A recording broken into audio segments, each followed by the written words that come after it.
Thank you very much, guys. So, one goal in this game from Ousmane Dembele gives PSG the advantage, obviously. Still a whole leg, though, to be played. Admittedly, yes, that leg will be in Paris, back at home for PSG. But 90 minutes or more still to go, Thierry?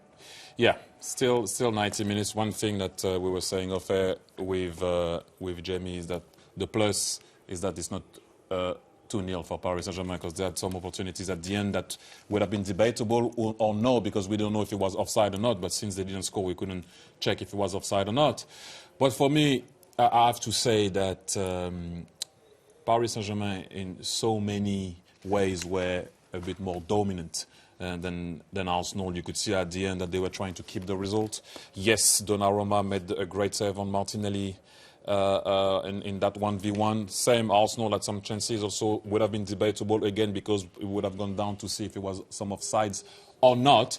But overall, you cannot say that the 1-0 is not deserved. Having saying that, it's still another game. Anything can happen there. But this is a team, like I said to you, that knows how to control their subject, and they did that tonight. We saw the goal that Ousmane Dembele scored for PSG just earlier, just before the break. So just talk about him for a second, because his stats, I think, over this season, and particularly over this calendar year, are very impressive. So this is over the season. He is the 4th top scorer this season in Europe's top 5 leagues. If you skip on, though, to 2025, he's top of that list, 25 goals in the calendar year, ahead of Mbappe, ahead of Lewandowski. Those are impressive numbers. Wow. Yeah, they are. They are. And we all been saying that in France for a very long time, is if Ousmane can finish what he starts, he will be one, if not the best player in the world. And that's what he's doing only now, which already... So, sorry for interrupting, Thierry. Does that mean we are watching the best player in the world right now? It could be. Love a headline, don't you? No, it's not what I said. I said it could be. So that was in the past. I'm saying, if he does that on a daily basis, I think he can definitely be there. But this year, when you look at what he's been doing since 2025, he's on top, and he's on a run to win the treble. No, I was just going to ask Thierry, you talk about his finishing improved this year, but his all-round work rate seemed to improve. Is that a fair... I mean, we've talked about Mbappe. No, he was. I'll be honest with you. He was never a guy that wasn't going to do the job. Let's all be honest. Maybe his understanding of the game at times was on the right thing, the decision making. Something was dribbling when he didn't have to dribble, shooting when he didn't have to shoot, passing when he had to go. It just makes it clearer in his mind also, and maybe because the big man left. One more question: How easy is it for players like yourself to adapt? You played a lot on the left-hand side, and then he's playing down the middle. You talked about Mbappe played on the left, but not having the same impact through the middle. He's also playing in a system that allows him to drop, and we will talk about it maybe next week, or maybe talk about it now. Is the fact that when he goes low to ask for the ball, being back to goal, Neves will always go high. So technically, he doesn't often have someone behind him, and he already knows what's going to happen. It's not the ball that you will throw to or kick to Emilescu in his time, that no matter how Emilescu would have kept it, or Didier Drogba. Because there is a mechanism and a pattern of play, he already knows what's supposed to happen, and everybody also. So it's not really the same, but yes, he has that, the capacity of receiving the ball back to goal. It's one thing to do it when you're on the line, because you know that nobody comes from that way, from the line, or the left back is here, so you know what you're doing. But inside, if the pattern of play is not right, if you're not used to play in that position, it becomes a tiny bit more difficult. Or you are Didier Drogba or Alan Shearer or Emilescu, and you will barge people out of the way. Let's go over to our friends Peter Schmeichel, Anita Jones. Your thoughts on having watched that game over there? Well, first of all, you're not going. It's not because of David Beckham. It's because we're going. So, yeah. I did all right when I was in Italy, Peter. I did all right. I did an okay job before when I went on the road. You've been on the road one time, haven't you?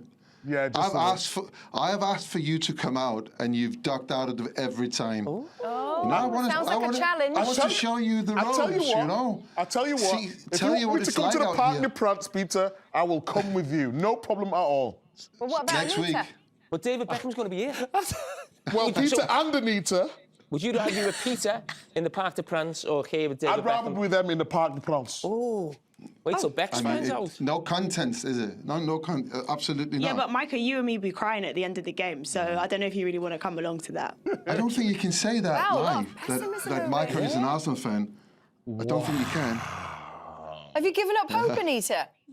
No, but I mean, I'm hoping with Thomas Partey being available for next week, we'll see a completely different performance because he was such a huge miss. But do you think it was just that? Because I had a feeling that was too many of the big players not turned up today. But I think he's such a crucial part of that team. And I know Jamie spoke about the spine of Arsenal missing, the fact that Gabriel in defence is not there, Partey and then Havertz up front, Partey being that last piece. And we saw how crucial he was against Real Madrid. I think it just impacted the way the likes of Rice played, of course, Marino not being able to get up front as much. Who else do you feel didn't show up then? I think Saka was very quiet. I felt Is that they kept him quiet or he didn't have a good day? I think it was a little bit of both. Okay. A little bit of both. He just looked a little bit tired, if I'm honest. Right.